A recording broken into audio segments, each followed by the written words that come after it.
The recent attack on Manchester in the United Kingdom demonstrates the depths of the evil we face with terrorism.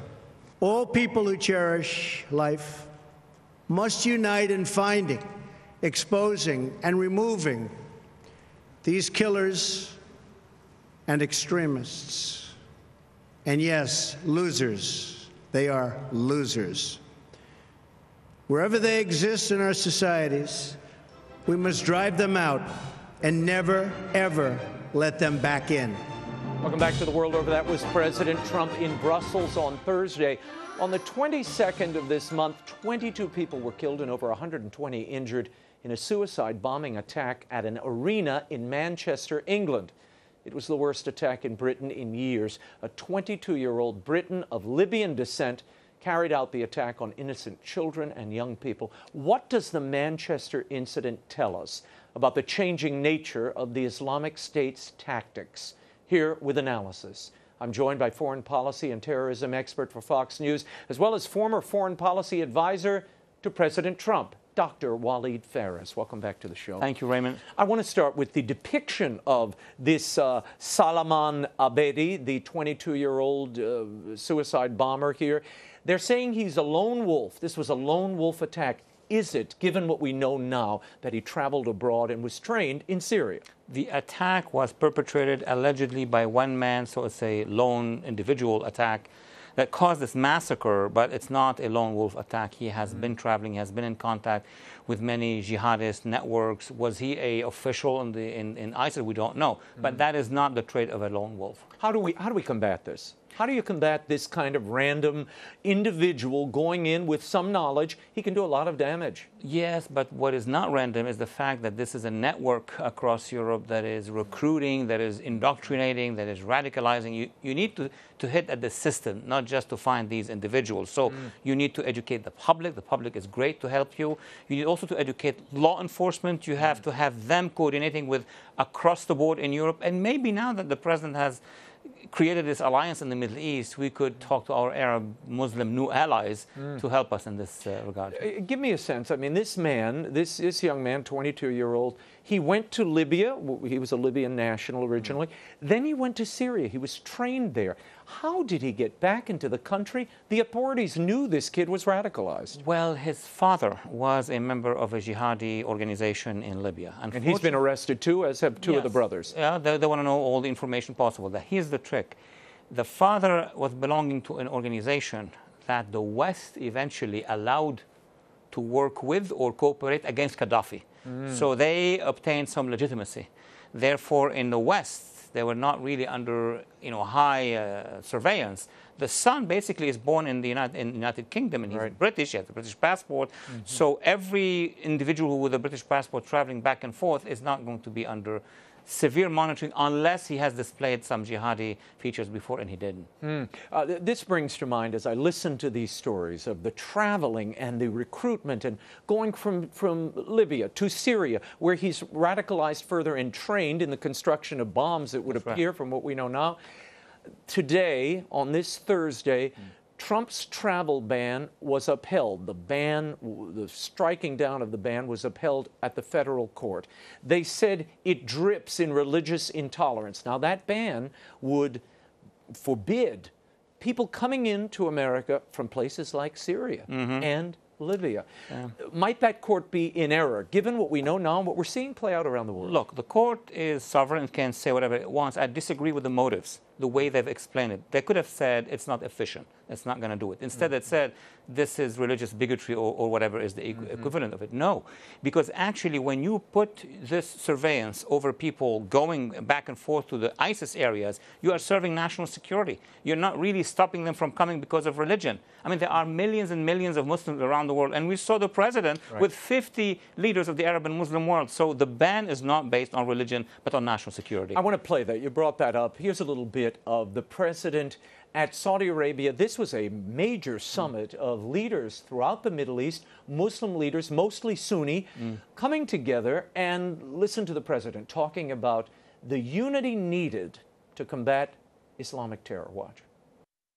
A better future is only possible if your nations drive out the terrorists and drive out the extremists.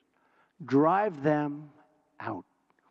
Drive them out of your places of worship.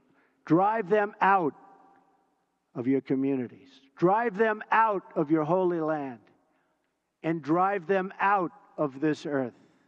Does that have appeal to the men sitting in that room and those listening back home throughout the Middle East? Absolutely. That's what they were waiting for. I mean, you and I discussed this since 2014. I mean, for 2 years, that many of those who want to help us against the jihadists, and the jihadists are their enemies as well, needs to see the United States leading and leading firmly. Remember, during the campaign, he said, I will go to the heart of the Arab and Muslim world and seek your alliances, but you have to do what you have to do. It's not, he's not going basically to talk about America, but what Arabs and Muslims should do also.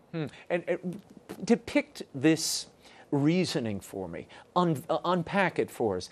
The president went in, and it seems to me it's a masterstroke in this sense. He is engaging and acknowledging the role religion plays in this battle between the West and Islamic Jihad. And by galvanizing Saudis, bringing in the Sunni Muslims, bringing in the Israelis, and the power and the moral platform of the Vatican. The Pope, yep. What is the mindset here? What is the end game? Raymond, what most of us do not see and understand yet is that President Trump has been able to identify the forces in these countries, UAE, Saudi, Bahrain, President Sisi, who was here, that are our allies against the jihadists and the Islamists and the Salafists, something that President Obama did not do. That's a major difference. So now he has a group of allies within the Arab and Muslim world. Then he goes to Israel, talks to, of course, Jews, Israelis, and of course the Palestinians, and he closes it in the Vatican with the discussion with the Pope, and ends it in NATO. This is the most important point, because this is where the West will have to tell President Trump, thank you for bringing this large alliance. Let's work together now. Yeah, and let's look at a little bit of that NATO address. Some of these leaders were not terribly happy. In fact, there was one moment, you talk about America first, at one moment the president reaches out, we have the video here, and he literally yanks one of these leaders back to get into position, and then, he assumes a posture of power. I mean, he really asserted physically his authority at this event. And then he said this, listen. 23 of the 28 member nations are still not paying what they should be paying and what they are supposed to be paying for their defense. This is not fair to the people and taxpayers of the United States. There was a lot of uncomfortable rustling and shifting and talking to each other in the aftermath of that comment.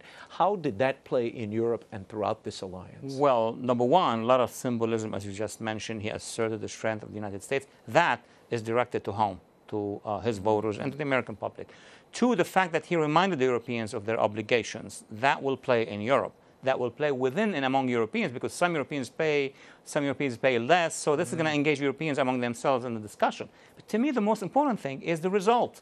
While in Saudi Arabia, the result was that they're going to form an army of 34,000 troops.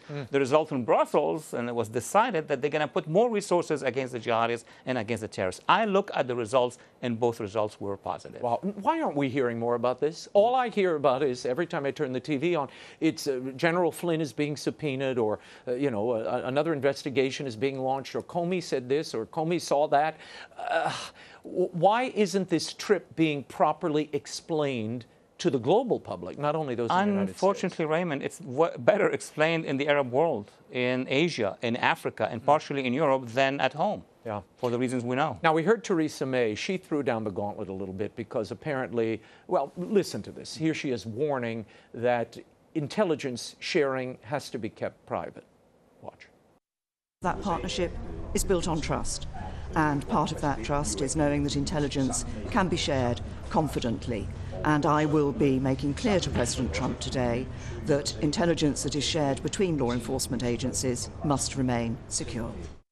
Now, in the aftermath of this, President Trump said he's authorizing the Justice Department to track down these leaks. Leaks have been spreading through the press, but hey, his own White House has a leak problem as well. Your thoughts on this? Is this a major issue? Yes, it is. President Trump knows it's a major issue, not just in the relationship with our good allies, the closest allies, the UK, but here at home. I mean, these leaks are now really challenging national security. On the other hand, the Prime Minister wanted to make that point for her own public. Her own public was not very happy with that leak. But I think, deep down, the US and the UK are going to be continuing to be strategic allies. Final question. In Marawi, in the Philippines, this city was overrun by this group of ISIS individuals. Yeah. They're burning buildings. They rounded up a number of Catholic people, burst into the cathedral there and took them hostage. What's happening? Why aren't we hearing more about this, and what can be done? Well, this is the farthest eastern jihadi battlefield. It happened that the Philippines are majority Christian Catholics. Right. And remember that ISIS has declared a few weeks ago a war against Christians, not just in the Middle East, but anywhere in Africa and in Asia. And that's the result that we see in the Philippines. What concerns me is now the jihadists of the Philippines are tilting towards ISIS. Unbelievable. Walid Phares, thank you for updating as always, and hope you'll come back soon. Thank you. Thank you. That is all the time we have. Until next week, the show continues on Facebook and Twitter. Like me on Facebook, follow me on Twitter. The links are at RaymondArroyo.com, as is more information on the Will Wilder series. Be sure to join us next week. Until then, we'll be scouting the world over for all that is seen and unseen. On behalf of the staff and crew of EWTN News, if you want deep, in-depth coverage, where do you come for it? Right here. Thanks for watching. I'm Raymond Arroyo from Washington, D.C. Bye now.